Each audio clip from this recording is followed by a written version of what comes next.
What you listening to, son? I don't think you like it. Well, why not? I like this new generation of music.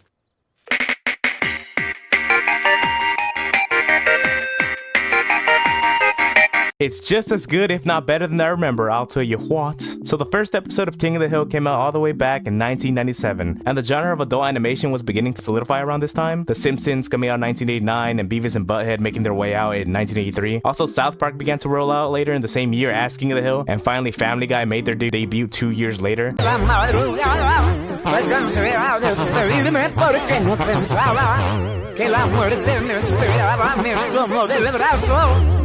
And ever since this point in time, it's just been a rolling stone for new adult animated shows. However, I think King of the Hill is a bit different from these other shows. It's more sitcom-ish. There's no crazy gag happening 5 to 10 minutes unless it's handcuffing a propane. So I actually have 3 stages of watching this show: the past, the future, and the past of that future, which is now. So back then in 2007-ish, when I was actively doing nothing because, you know, I was a kid and didn't have to worry about how I'm going to eat or pay for my living quarters, I would just watch Cartoon Network right after school, and I believe it ended around 8 or 9-ish. I don't remember. I'll double check.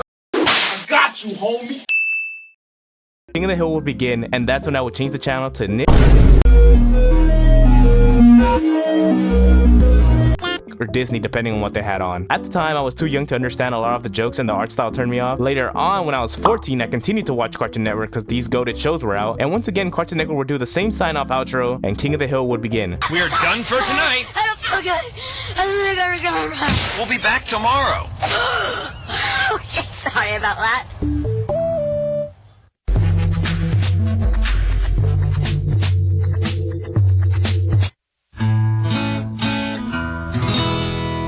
For some reason, they would always start out with King of the Hill. I'm not sure if that's still true today, but regardless, I gave it another shot and I ended up enjoying it a lot. Churros, please try to find the clip of Dale throwing pocket sand. That still makes me laugh to this day. I got you, homie.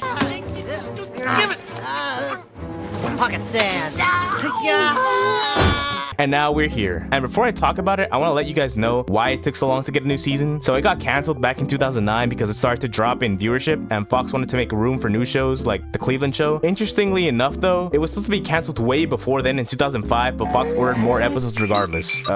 Yeah. Now we are back. I would say right where we left off, but no. Apparently Hank and Peggy have been working in Saudi Arabia and moved back to Texas to retire. They're still getting used to the retired life, but just like everyone's dad on their day off, they can't help but to feel useless, so they have to find something to do. Boom Howard ends up becoming the dad that stepped up. He has a girlfriend that no one's seen yet, and he's a male role model in the brat's life. He makes side money by working on Monkey Indeed. Dale hasn't changed at all. He's still on his conspiracy crap, and he's still your friendly neighborhood exterminator. And John Redcorn is still porking his wife. And he still hasn't told Joseph he's not the dad yet. Rip the band-aid off already, man. And Bill...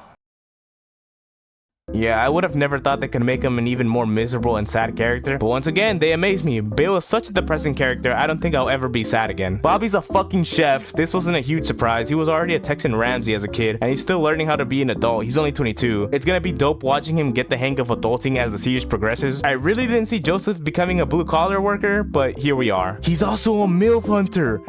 Bro is just like me. And the best character development happened. Hank likes soccer now. I like that. The entire season is just Hank and Peggy getting used to living back in Texas because, you know, a lot can change in 16 years. The amount of references there are to real life scenarios is fucking hilarious. It's really hard for me to talk about them without spoiling it, so that's why the descriptions have been iffy and short. I can't give too much away. I know it's been out for a couple weeks.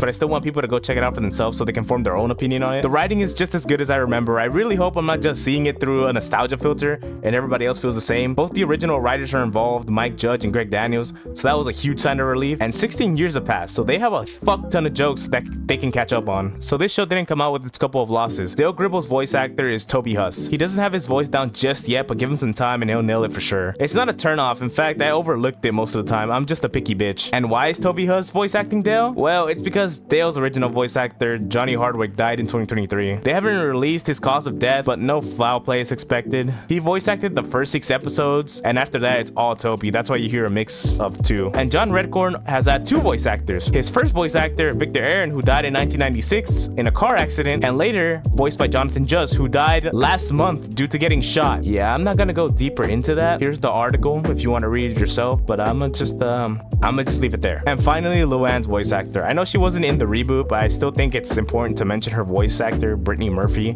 She died in 2009 due to pneumonia and anemia. She died almost 3 months later after King of the Hill got canceled. Very sad. May they all rest in peace. I'm excited that a couple old shows are getting new seasons. King of the Hill, Gumball, Futurama. Might as well make this one a new season too, just saying.